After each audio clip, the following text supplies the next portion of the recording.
እኔ ላይ የፈጠረውን ኢምፕሬሽን ላስቀምጥ። ይህንን ሰልፍ ስመለከት ምንድን ነው የተረዳሁት የሚለውን ነገር ላስቀምጥ። ቢያንስ 4 ነጥቦችን አይደንቲፋይ ወይም ለይቻለሁ። መጀመሪያ ላይ የተመለከትኩት ነገር በዋናነት ይሄ ትግል ሊያሳካ ከሚፈልጋቸው ትልቁ ግቦች አንደኛ የሆነው የፖለቲካል አማራን የመፍጠር እንቅስቃሴ ነው። ሙሉ ለሙሉ ተሳክቷል። መሬት የረገጠ ፖለቲካዊ ማህበረሰብን መፍጠር የሚቻልበትን ሁኔታ በትክክል ማሳካት የተቻለበትን ሂደት በደንብ ማስተዋል ችለናል። አሁን አማራ በዘፈቀደ ተሰባስበው የሚኖር ማህበራዊ ካልቸራል ሶሻል ግሩፕ ብቻ ሆኑ በሀገሪቱ ውስጥ ያለው ሚና በዓላትን ከማክበር መንፈሳዊ ተቋማትን ከመቅረጽ አርሶ ከመኖር ከሌሎች ጋር ተጋብቶ በሆነ አካባቢ ላይ ተወስኖ ከመኖር በዘለለ በሀገሩ ዕጣ ፈንታ ላይ መሪ ተዋናይ ሆኖ የሚወጣ የፖለቲካ ማህበረሰብ እንዲሆን ለማስቻል የተሰሩ የ3 እና ከዛም በላይ ዓመታት ስራዎች አማራን መፍጠር ችለዋል። አማራ የለም ሲሉ የነበሩ በርካታ አካላት በነገራችን ላይ ለአማራው ሲነግሩት የነበረው ነገር የላችሁም ሲሉ የነበረው የላችሁም የሚሉን በምክር ቤት ውስጥ ነው። የላችሁም የሚሉት በህግ መወሰኛ ምክር ቤት ውስጥ ነው።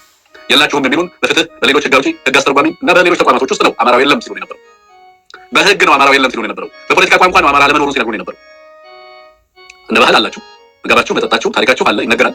ግን ማህበራዊና ባህላዊ ግሩፕ ናችሁ።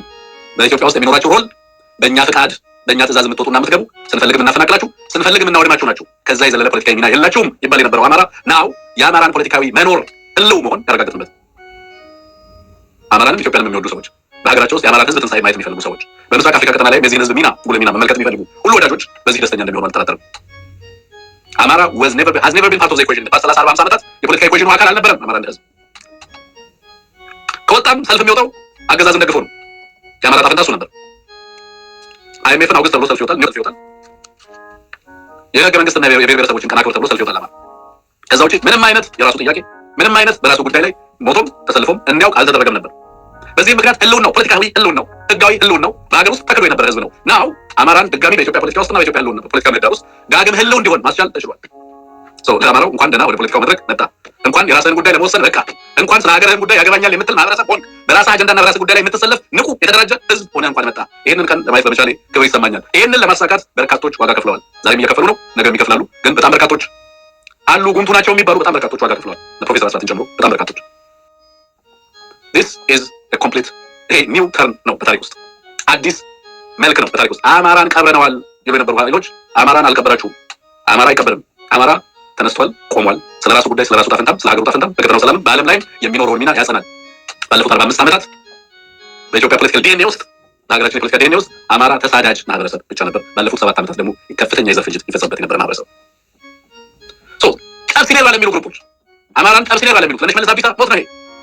አማራን ቀብረነዋል አይነሳም ድጋሚ ለሚሉ አካላት ናው በአደባባይ ወጥተን የምንነግራቸው ነገር አማራ ዳግም ሊሰበር የማይችልበት ደረጃ ላይ እንዲደርስ የሚያስችል ስርዓት ማንበር የቻለ ራሱንም የፖለቲካ ማህበረሰብ አድርጎ ማነስ የቻለ ነው። ለእኔ ምንድን ነው አንደኛው የዚህ ሰልፍ ማሳያ ፖለቲካል አማራን ሪያላይዝ ማድረግ ማቴሪያላይዝ ማድረግ ተችሏል። የት ነው አማራ? ይሄው መሬት ላይ በራሱ ጉዳይ በራሱ አጀንዳ በሀገሩ ጉዳይ ምርጫንና ሌሎችን በመሰሉ ጉዳዮች ላይ እኔ ሳልፈቅድ አታካሂዱ ምርጫ በእኔ ጭፍጨፋ ላይ የሚነግስ ሌላ ባለስልጣን ሌላ ገዳይ አልሾምም እያለን ያለው የአማራ ህዝብ ከዚህ ሰልፍ የተረዳሁት ትልቁ ነገር ነው።